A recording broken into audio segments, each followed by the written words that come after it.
الدعم اللي موجود لنادي الهلال لو أعطي لنادي ضمك لوصل للنهائي واخذ البطولة. وش هو الدعم؟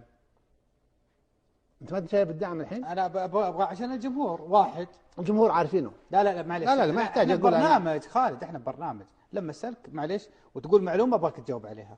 واحد وش هو الدعم؟ واحد يلا عشان نسجل ونناقشها احنا مع الضيوف. واحد ايش؟ انت واحد ايش؟ خالد انا اسالك، انت تقول الدعم اللي حصل عليه الهلال. انت ما تعرف الدعم. عبد العزيز شوف، انا اخوض وناقش موضوع لو كان مش واضح. هذا واضح. انا مو واضح بالنسبه لي، والله مو واضح. ممكن توضح لي عشان اقدر ادير الحلقه؟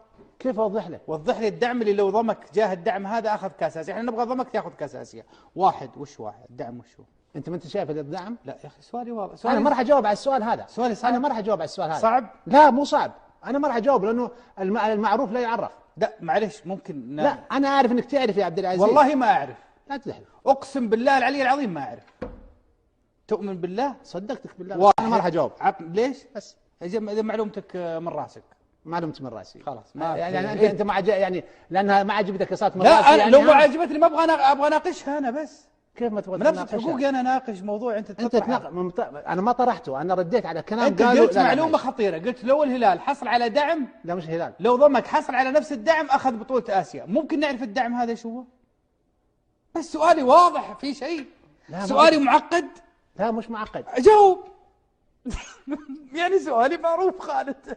لا شوف سؤالك انا اعرف اهدافك. ما في اهداف. ما جاوب. انا تعرف وش الهدف؟ ابغى ضمك يحقق كاس اسيا. خلاص.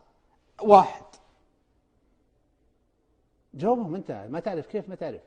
انا ما راح اجاوب على السؤال يا عبد العزيز لان انا اعرف عيسى بيجاوب. يجاوب عيسى. عيسى انا ما راح اجاوب.